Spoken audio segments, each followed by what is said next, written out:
Kia ora, talofa lava, maloelele, ni hao, and welcome and thank you for joining us today for our session on mental wealth, money, health. I'm delighted to bring you today's session in what is Mental Health Week for 2024. Before we kick off today, I just want to kind of cover off a little bit of a disclaimer, which is that the presentation today is for informational purposes only, and it's not intended to substitute either regulated financial advice or, more importantly, any kind of health-based advice. So if you need any further guidance in any of those spaces, we recommend that you seek professional or dedicated advice. But let's kick off. I'm delighted to bring you an excellent panel of speakers today. First off, we welcome Jen Mora, who's the co-founder and general manager of Voices of Hope. Welcome, Jen. And we are also delighted to be joined today by three experts in financial advice and coaching. So I've got Diane Barlow joining me today, Katie Wesney, and Elizabeth Blake. And I was kind of having a think about it, and I think between these three ladies, we've probably got about 30, maybe even more, like 40 years worth of experience in kind of advising people around financial well-being and kind of how to get ahead. So thank you very much for joining me today. I'm really looking forward to this conversation, and I'm sure we'll be able to kind of answer some questions and give some support and advice. So let's kick off. What we're going to do today and how I'm sort of going to structure today is talk a little bit about some of the data that's out there, because that kind of helps give a framework of understanding kind of people know how they're feeling, but sometimes it's really helpful to understand that how you're feeling is actually how lots of people are feeling. And we've had the privilege here as part of Enable Me to have done a survey in conjunction with the team at MediaWorks to just kind of find out how people are feeling about money and how that's kind of affecting their overall kind of mental wealth and their money health. And so there's some really interesting stuff that's in there, and we're just going to chat through a little bit about that today, and then just kind of talk about, well, how does that kind of affect your kind of emotions and your feelings towards money, and how can we kind of support you on that journey in terms of making better decisions. So the first area I want to focus on today is a little bit around financial stress. And I was really interested when we looked at the data that came out of that survey. And when we look at the data around financial stress and the current New Zealand landscape, it was really interesting to see that probably about 56% of people we surveyed are living paycheck to paycheck. And in a slightly separate survey, because I just wanted to kind of get a bit of a gauge on it, 51% are kind of describing themselves as sinking or floating. So they're really, really struggling to keep their heads above water. But probably the concerning thing is that 74% of New Zealanders are worrying about money, and that's daily or weekly. And so that kind of talks a lot about kind of the pressures that we've currently got in the New Zealand environment around money. And one of the conversations, Jen, you and I first started is that you were sort of saying, well, financial stress, is it different? And I was saying to you, I'm pretty sure there's a lot of similarities. So it'd be really great to just kind of kick off, because sometimes you don't really understand what stress looks like. But what are some of the signs like that people should sort of be aware of when they're kind of under stress, and what does stress look like for a lot of people? I'm going to go into kind of talk about some of these coping strategies that we sometimes see people talk about in terms of, avoidance and isolation and impulsivity and helplessness, and our coaches can talk to that. But maybe you can start off, and we'll just take that slide away and have a bit of a chat. But maybe we can just start talking about those basic kind of feelings that we have when we're under a lot of stress. Yeah, absolutely. So I think stress can manifest itself in many different ways. You know, there's the physical symptoms or signs. I know in my own sort of lived experience, it might come with headaches or migraines. And then there's obviously the emotional signs too, you know, the feelings of feeling really overwhelmed, being more irritable, a little bit more short with people around you, the anxiety, restlessness, you know, difficulty concentrating. And then there's the behavioral things too, you know, changes in appetite, you know, avoidance, which you've got here, withdrawing or isolating yourself from social situations, but then also, you know, engaging in substance use, whether that's an increase of substance use or engaging in substances that perhaps you haven't used before. So again, yeah, stress can manifest in many different ways, and there's many different things that contribute to people being stressed. But money is definitely one of those. Yeah, and I think what's really interesting is that we see that kind of behavior coming through a lot when we talk about people with their finances. And so, Di, I'm going to kind of cut over to you, but when we talk about that avoidance sort of approach to dealing with money stresses, you probably see that on a daily basis with a lot of people when they sort of first come to you and talk about their money, in terms of like, not wanting to kind of delve into where they are with what they're spending and those sorts of things. Do you want to just kind of explain to us a little bit about, yeah, why people kind of don't want to get below the hood of what it looks like in terms of what they're doing with their money? Yeah, absolutely. It just seems too hard. And often our first meeting with our clients can be very emotional. They feel on the back foot. They feel that they're not doing the best for their family. There may be tension in the relationship. And once we get them on a plan and they have kind of agreed their spending limits and they're making progress, we see the stress lift and the conversations change. They change from how are we going to pay the next bill, or oh my goodness, we need new tyres, how are we going to pay to that, to looking ahead. So we need to get help straight away, not avoid it. It doesn't get easier or better if you just put your head in the sand. Yeah. And Katie, we obviously talk a lot about behavioral economics and money psychology. And we talk about spenders and we talk about savers, but that impulsivity is something that is really easy to see when people are under financial stress in terms of their spending behavior sometimes. Yeah, 100%, 100%. And I think one of the greatest disservices we do to people is it's almost, we give them the message in the media often that it's hopeless. You know, interest rates are so high, you'll never buy a property. And if you don't think there's hope, then why would you try? And that leads to really destructive behaviors. And often people, when they first come to see me, they almost kind of slink in the door and they're like, Katie, I don't even know if this is our bag, do you know? And they're like, we try not to think about it. And then they're like, but then we wake up at 2 a.m. in the morning in like a cold sweat. And that is a really horrible feeling. And the key message is that most of us worry about money. So if you feel like you're worried about money, you're certainly not alone. But it's acknowledging the worry, but then we focus on action, and that really does help dissipate that worry and that sense of hopelessness. And it's almost like you focus on, well, what's the next right thing and the next right thing? And then your whole trajectory shifts, which is just such a privilege to watch. Yeah. And Liz, I like those other sort of coping mechanisms there around sort of isolation and sometimes around helplessness. Like, you've obviously had a really long history of dealing with so many different clients in your time, coaching.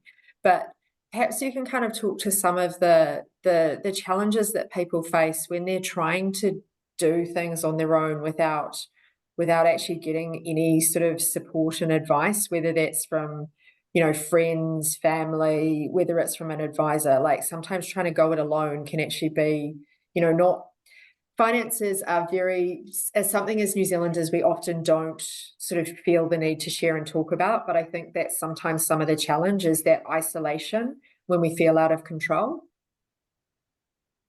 Yeah, that's right. And as Di and Katie have said, money is complex and emotional, and we do often have tears in that first meeting. And our goal is for there not to be tears at the end of the program. But, initially, I think there is a lot of perhaps shame or worry or anxiety that I am alone. I'm the only one that's not cracking it. And as Katie said, that's just so not true.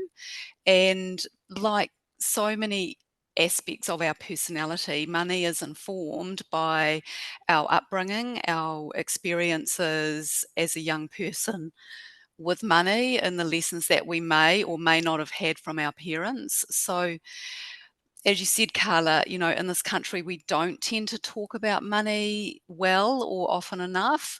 We feel that it is something that we keep to ourselves, so we don't often reach out for help around money. But I think the key message is that in terms of well-being and stress around money and mental health, money issues are one of those things that can actually be solved, and they can be solved, I'm going to say, easily. It doesn't feel easy at the time. I can recall one of my favorite clients, a lady who was owed an awful lot of money when she first came, but we made a structured strategic plan and we chipped away at it. And I said to her, it's a bit like that old Pantene ad, it's not going to happen overnight, but it is going to happen. But you've just got to take that first step to reaching out for help from someone who is experienced and has done it all before. It starts with just reaching out, I think. Absolutely. And so I think just, like to round out sort of talking about this area, one of the things that I would really like to sort of talk about is that when we're under stress as well, sometimes that puts a lot of pressure on our relationships, and we don't always want to talk about that either. People often talk to us about giving advice around money, and they will sort of say to me, how could we support employees? How could we support this person around money? And we will often say it's very complex because it's not just about your personal relationship with money, because it's a household. It could be greater than a household. It can be intergenerational if you're supporting whānau that, or you're trying to support your children, or, some people also have an amazing relationship with their community and they're supporting, their churches and all the rest of it. But that can cause a lot of conflict. And Jen, I guess it would be really great to kind of just chat a little bit about how stress and conflict, how conflict can be quite a normal part of stress. Yeah, absolutely. I know for me personally, when I start getting stressed, I start taking it out on the people I love the most, whether that's being a bit more short or a bit more irritated, because I feel most comfortable with them. But I think, like we always said, and it's been said a lot throughout the discussion, is people can only help you with the information you give them. So being really open and communicating openly is really, really important. And sharing that burden, if you're stressed for whatever reason it may be, sharing that with someone else and not going through that alone is incredibly important. And like everyone else has said too, this isn't discussed enough, but most people, or a lot of people, can relate to the feeling of being stressed by finances in some way, shape or form. And the more we talk about it, the more normalized, for the lack of a better word, that becomes. Yeah.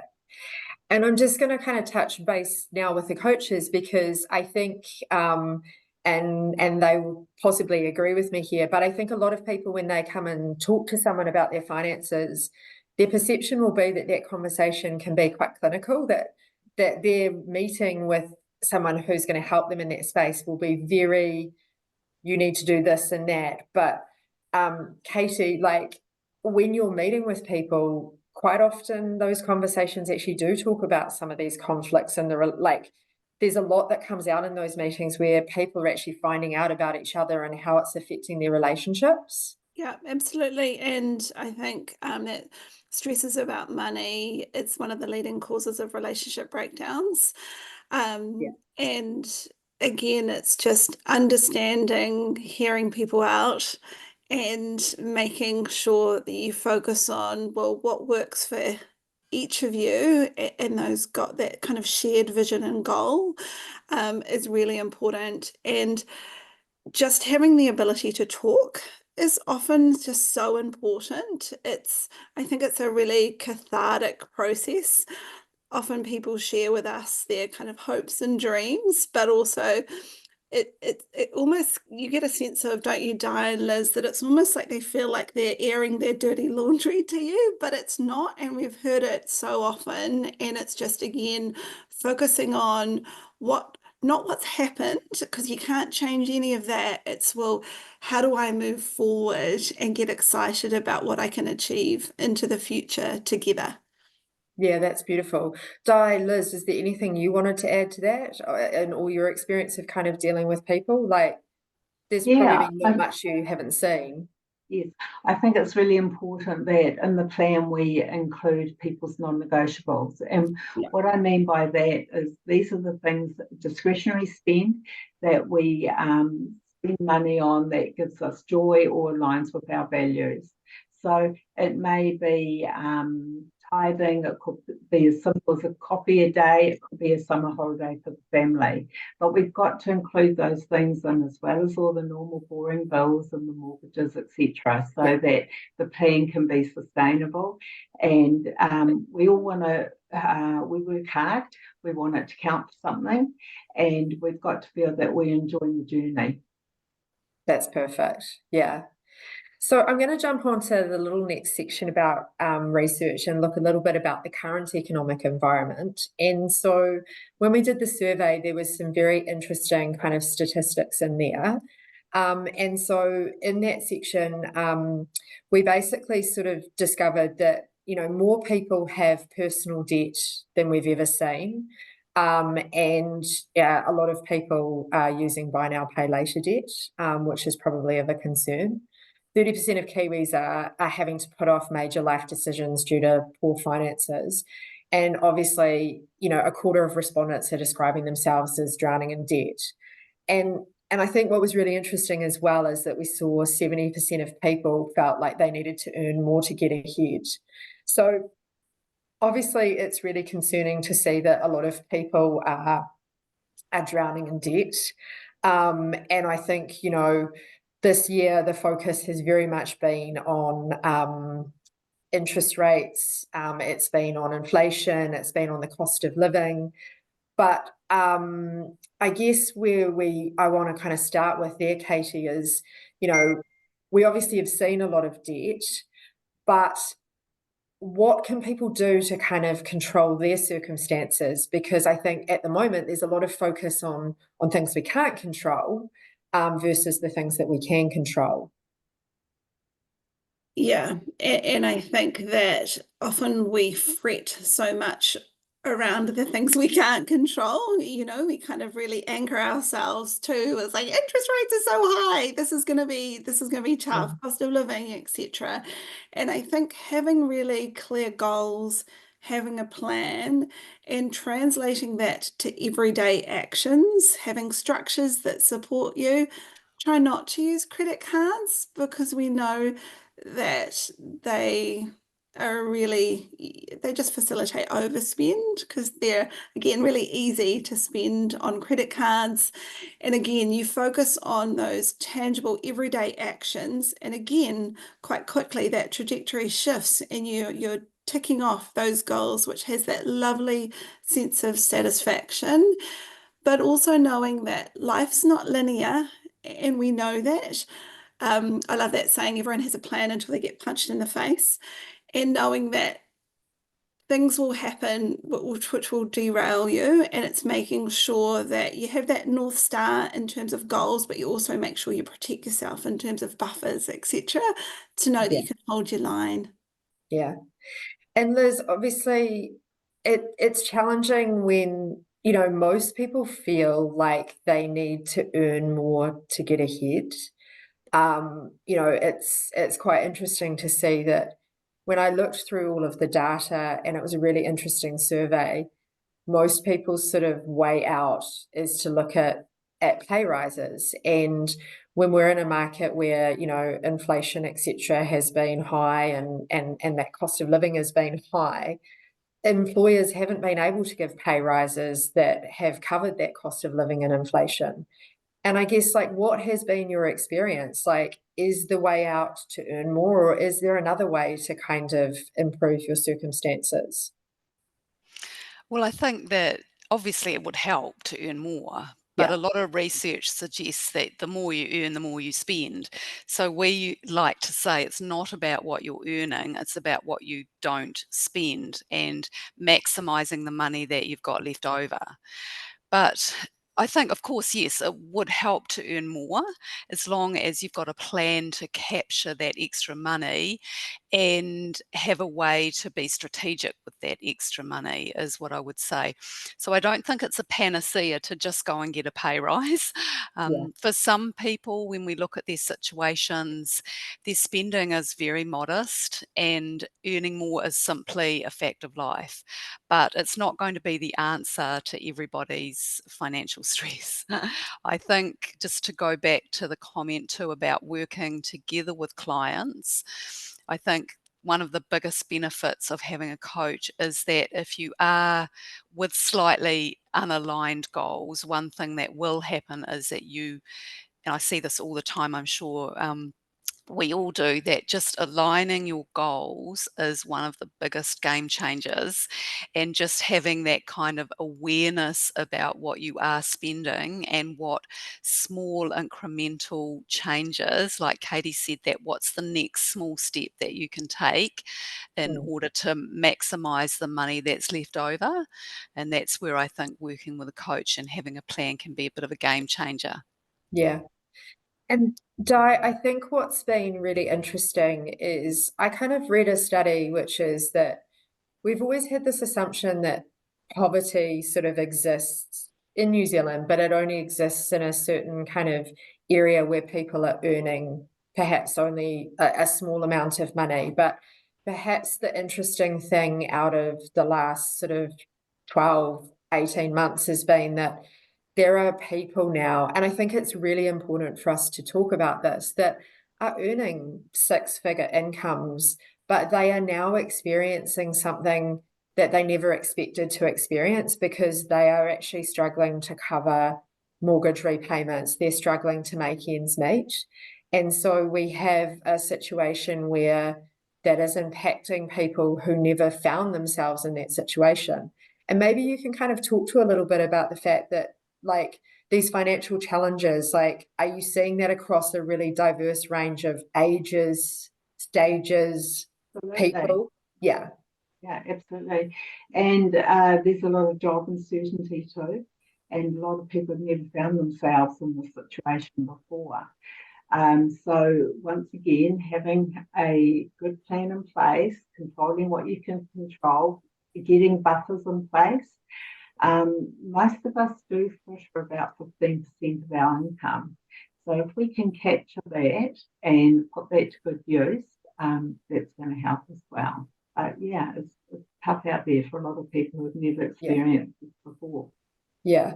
And Jen, I think that's nice to kind of pass over to you, because I think that that has been the interesting thing, is that there has been a new level of challenge for people who traditionally haven't had to experience that. And so, you know, how does one kind of help friends and family, or if it's you going through that, to kind of navigate that? Because sometimes there's a stigma when your perception has been that that doesn't happen to someone like me. And, you know, being made redundant. I had a very good friend, you know, 25 years service, and it's like, that doesn't happen to someone like me. And so how do we go through kind of restoring ourselves and dealing with that stress in those situations? Yeah, I think shame thrives in silence, and I think again it comes down to what I keep saying is the importance of talking to someone and not being afraid or ashamed to ask for support. We all go through challenges in lives for many different reasons, and if you haven't had to access support before, it doesn't mean you won't now. And it's always really good to talk to someone about what's going on.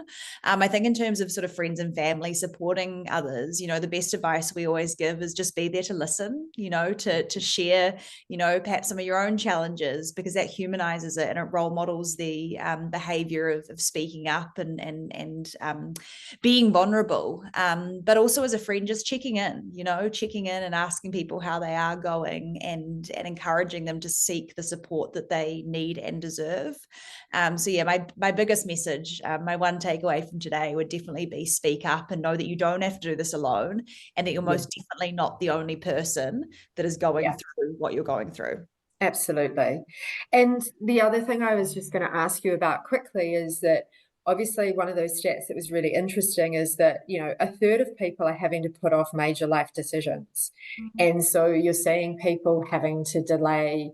I think I read a study the other day where people were saying, I can't afford to have a second baby. I can't afford to have a child, putting off getting married, putting off getting houses.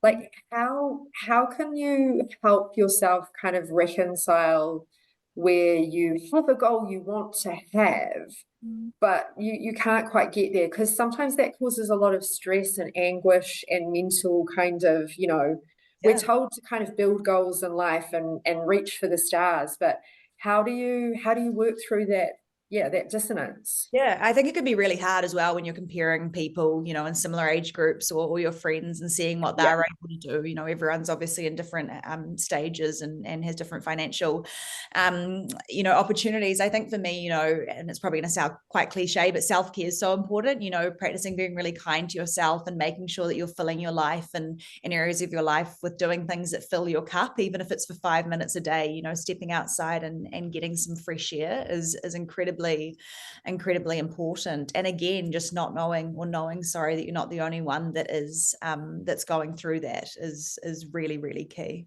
Yeah, no, that's fantastic. I agree with that, if I can just butter. And I think there used to be a saying that money is the root of all evil, but I actually think comparison is the root of all evil. If you're constantly trying to keep up with some illusion of what you think the ideal life looks like, that's not really going to be transformative or helpful. So I think it's really about just taking those small steps along the way to the bigger goal.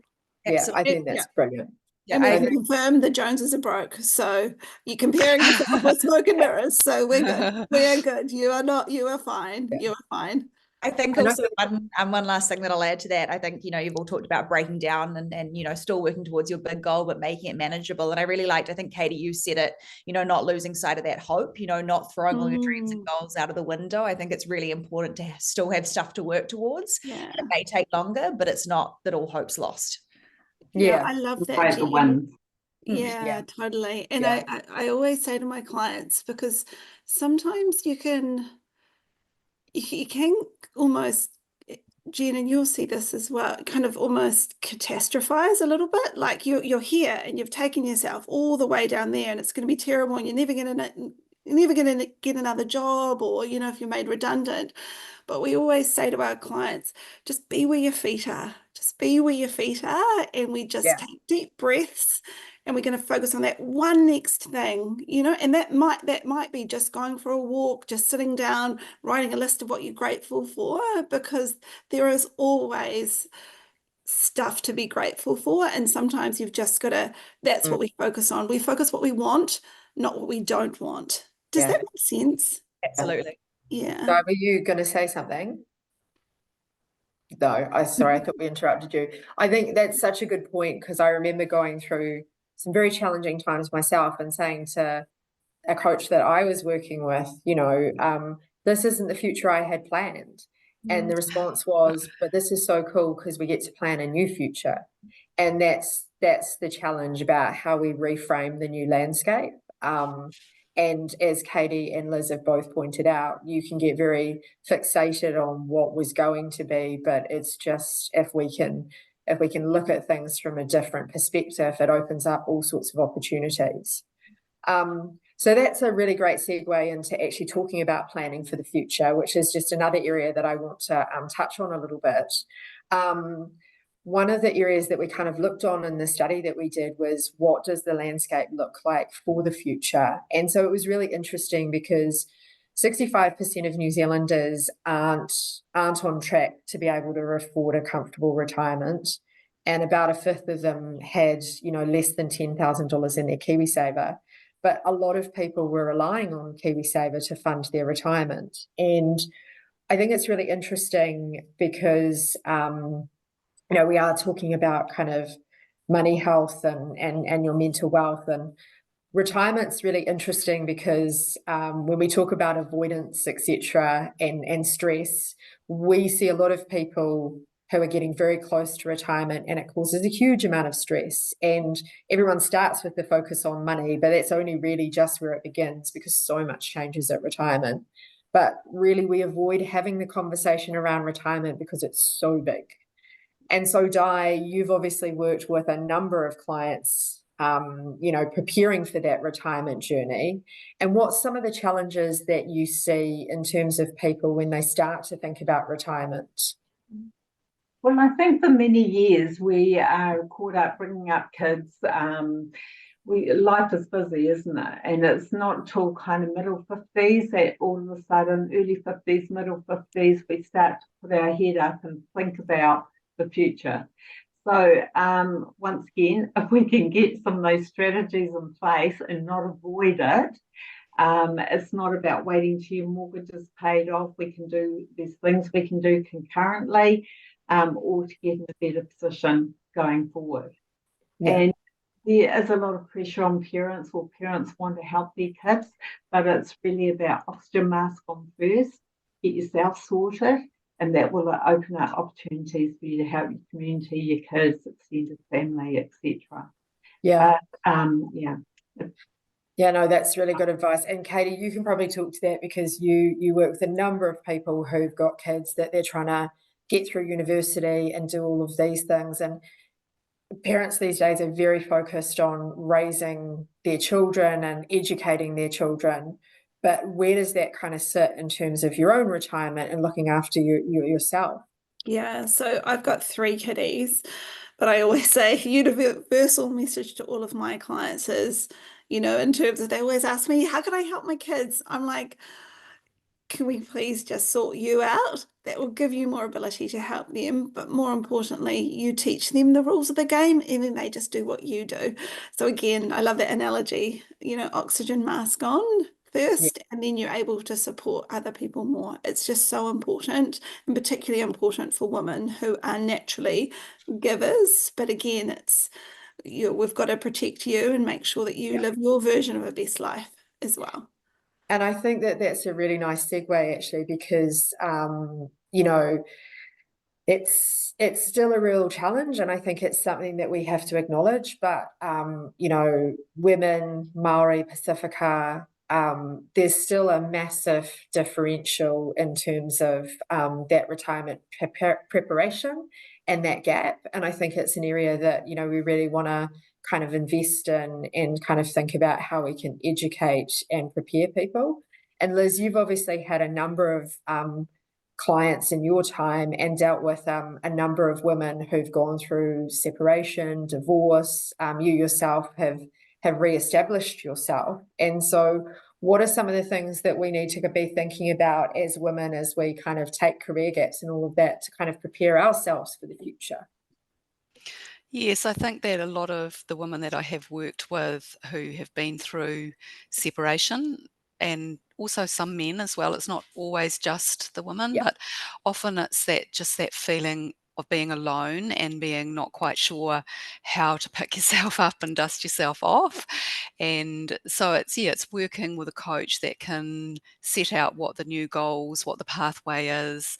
If we're thinking about looking towards retirement, it's such a void of knowledge about how much do I need, what's my lifestyle going to cost me in order to be happy, am I going to have enough? And so when we're working together with our clients, we can quantify that, we can track, we can get a lens on what that gap might be, or are you going to be okay? And I think just having that comfort to know that, yes, I will be okay, and yes, there might be actions that I need to take, and I need to execute, and I need to get a good advice, good robust advice. I think though, yeah, just reaching out for somebody who's experienced and has worked before in this area is really, really helpful. That makes sense. And Jen, obviously, I guess the thing that's interesting when we talk about things like retirement is it's those, how does one cope with life decisions that bring stress when they're so big but so far away? And, it's really interesting because more and more people are getting quite stressed about this whole retirement thing. And it's like, how do you deal with something that is big and intangible, but how do we help people kind of break that down? I think it's simply that. I think it's breaking it down. And I think it's really important to live in the present, but also, be prepared for the future. And so, like I've said and keep saying a million times, talking to someone and asking people for advice that have that knowledge is really, really important. And also, again, like I keep saying, is knowing that you're not the only one that's going through that. And I keep repeating that because it's such a crucial part of our work, because when you feel like you're alone, it does make things a lot more challenging. And so again, just speaking to someone that can give you that advice and that knowledge and help you plan for your future, while also allowing you to sort of live in the moment and, live and enjoy the life you've got now. If there's anything that I will take away from our conversation today, it's that I love that line, and we'll use it again, that shame basically thrives in silence. And that's why we felt it was so important we are very passionate about having these conversations, because we as New Zealanders we don't like to talk about this stuff, and money is one of those things where it's still, we've come so far around mental health, but finances is still somewhat of a taboo subject. And what we would say to everyone that's listening or who will listen to this is that we get people regularly who are very knowledgeable, very educated, but they need advice because they don't really understand some of the dynamics around KiwiSaver mortgages, and it's knowledge that we assume that people should have, but we don't all have it. And so, that's where it's needing support and advice in that period of time. So in terms of what can we do when we're under a lot of kind of mental stress around money? Well, there's a couple of helpful coping strategies which we'll just sort of touch on. Firstly, I guess we've talked about it a lot today, which is that problem solving is really important. And so if we, Amelia, if you want to pull up the next slide, but if we basically come up with establishing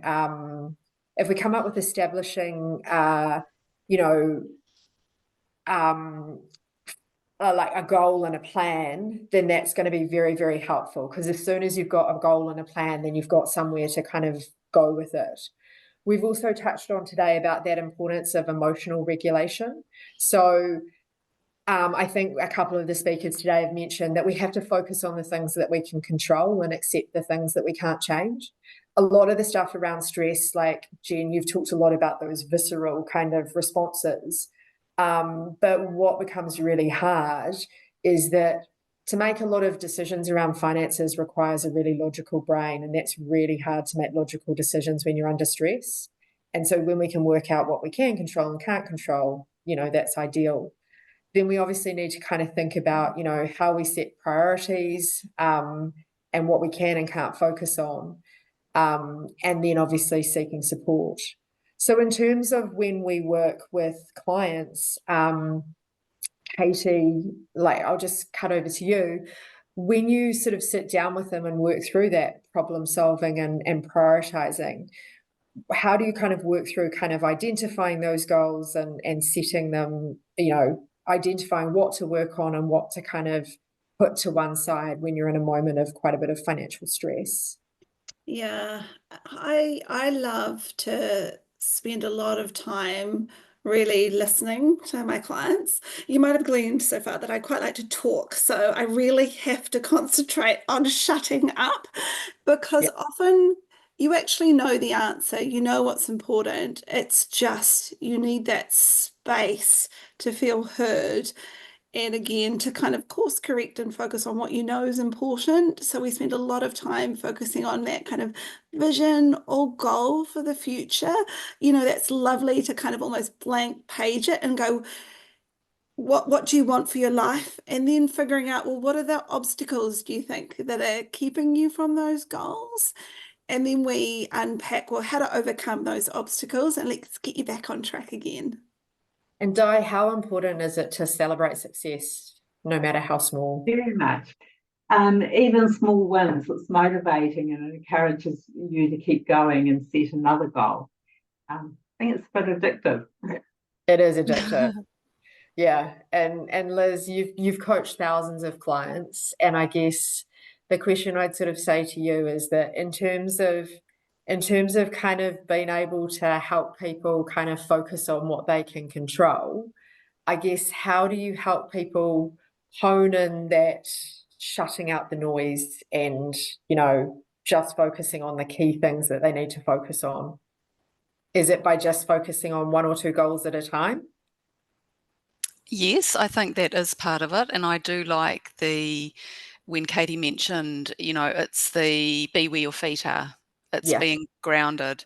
It's taking a deep breath. It's acknowledging that different people respond to stress in different ways. And Yeah. when you're working with a couple, it's really important to clock that.